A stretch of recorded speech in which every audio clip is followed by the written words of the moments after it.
Hi எல்லாருக்கும் வணக்கம். எல்லோரும் எப்படி இருக்கீங்க? இன்றைக்கி வந்து சின்ன வெங்காயமும் பூண்டும் வச்சு ஒரு குழம்பு பண்ண போகிறோம். அது எப்படி செய்யலான்னு வாங்க பார்க்கலாம்.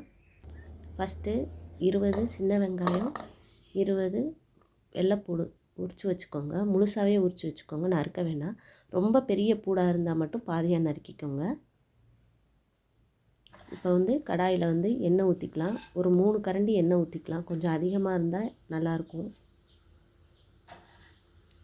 1 ஸ்பூன் வெந்தயம், 1/2 ஸ்பூன் ஜீரகம், 1/2 ஸ்பூன் வந்து சோம்பு போட்டுக்கோங்க. ஒரு 10 மிளகு மட்டும் போட்டுக்கோங்க. இதோட நம்ம வந்து வத்தல் இருந்தால் கூட நம்ம போட்டுக்கலாம். இப்போ நம்ம உரித்து வச்சுருந்த வெங்காயம், வெள்ளைப்பூடு எல்லாம் போட்டுக்கலாம். அதோடையே வந்து ஒரு பச்சை மிளகாய் நறுக்கி போட்டுக்கோங்க. ஒரு தக்காளி பழம் நறுக்கி போட்டுக்கோங்க. கொஞ்சம் கருவேப்பிலை போட்டுக்கோங்க.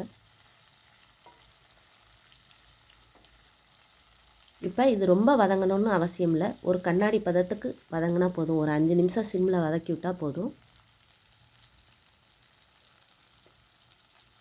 இப்போ வதங்கின உடனே ஒரு 1/4 ஸ்பூன் மட்டும் மஞ்சத்தூள், ஒரு 4 ஸ்பூன் வந்து மிளகாத்தூள், 4 ஸ்பூன் மல்லித்தூள் போட்டுக்கோங்க. இதை அந்த எண்ணெயிலேயே கொஞ்சம் 1 நிமிஷத்துக்கு வதக்கி விடுங்க.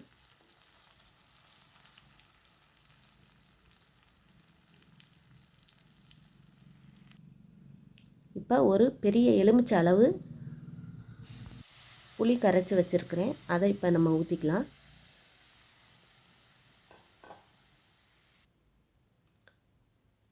இப்போ நல்லா கலந்து விட்டுக்கோங்க.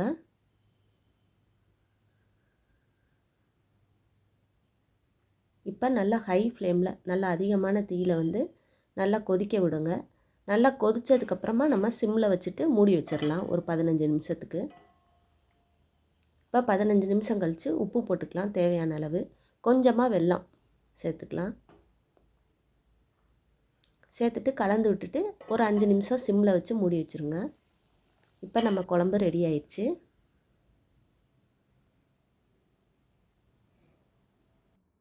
இதே போல் உங்கள் வீட்லேயும் செஞ்சு பாருங்கள். ரொம்பவே நல்லாயிருக்கும்.